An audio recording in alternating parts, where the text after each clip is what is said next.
Hello students, অধ্যয়নে স্বাগত। আজকে ক্লাস 10-এর জৈব রসায়ন চ্যাপ্টার নিয়ে আমি তোমাদের কটা গাইডলাইন দিতে চাই। যারা তোমরা এই চ্যাপ্টারটা শক্ত মনে করে এড়িয়ে যাচ্ছ কিংবা বাদ দিচ্ছ, তাদের জন্য আমি বলছি তোমরা কিন্তু এই চ্যাপ্টারটা পুরোটা বাদ দিয়ে যেও না। দেখো, মাধ্যমিকে এরকম কোনো চ্যাপ্টার না বাদ দেওয়াই ভালো। যদিও তোমাদের কোয়েশ্চেনে অপশান থাকে, তবুও তোমরা যত কম বাদ দেবে তত কিন্তু তোমাদের কাছেই অপশানটা বেশি থাকবে এবং তোমরা নাম্বার পেতে পারবে। তো জৈব রসায়নটা যারা একদম পড়ছো না, তাদের ক্ষেত্রে আমি বলছি মাধ্যমিকের তো আর কয়েকটা মাস বাকি আছে। তো তোমরা একটা কাজ করো, তোমরা এইভাবে জৈব রসায়নটা পড়তে পারো।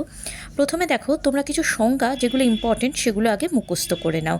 যেমন কার্যকরীমূলক, ক্যাটিনেশন ধর্ম, দ্রুত বিক্রিয়া, পলিমারাইজেশন, সমবায়বতা, এগুলো পড়ে তোমরা না দেখে 2-3 বার করে লেখো। দেখো, অবশ্যই মুখস্থ হয়ে যাবে। এরপর যেটা মাধ্যমিকে প্রতিবারই প্রায় আসে সেটা হচ্ছে ইউপ্যাক নামকরণ। তোমাদের যৌগের গঠনটা দেওয়া থাকবে, তোমাদের নামকরণটা করতে হবে। তো সেগুলো একটু প্র্যাকটিস করো, রোজ অন্তত 10টা করে করো, তাতে দেখবে তোমাদের প্র্যাকটিস হয়ে যাবে। এরপর হচ্ছে ব্যবহার।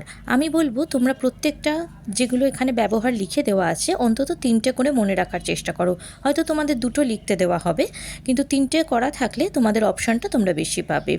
Polythene, PVC, ethanol, methylated spirit, rectified spirit, methane, carbon black, ethylene, acetylene, LPG আর সিএনজি। আরেকটা কথা বলছি, এলপিজি আর সিএনজি নিয়ে যা যা প্রশ্ন আছে এবং বইতে যা যা ডিটেলস দেওয়া আছে সেগুলো কিন্তু পড়ে নেবে। তাতে কি হবে, এই সংক্রান্ত প্রশ্ন থাকলে তোমরা কিন্তু চট করে অ্যাটেন্ড করতে পারবে। এরপর হচ্ছে পলিমার আর মোনোমার, এই দুটো কিন্তু তোমাদের খুব ইম্পর্ট্যান্ট, এগুলো খুব ভালো করে পড়বে। মেথিলেটেড স্পিরিট, রেকটিফাইড স্পিরিটও তাই। এবং এইগুলো সংক্রান্ত যা যা প্রশ্ন বইতে পাবে সব ডিটেলসে পড়ে নেবে, তাহলে কিন্তু তোমরা কমন পাবে। এছাড়া হচ্ছে যেটা ইম্পর্ট্যান্ট সেটা হচ্ছে আলেয়া। আলেয়া কাকে বলে সেটা একটু ডিটেলসে দেখবে, 2 নম্বরের মতো পড়বে।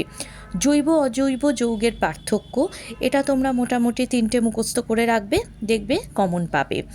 আর যেটা হচ্ছে হাইড্রোজেন সংযোজন বিক্রিয়া, এই বিক্রিয়াটা কিন্তু এবারে তোমাদের ইম্পর্ট্যান্ট, এবং এই বিক্রিয়াটা সমীকরণ সহ খুব ভালো করে পড়বে।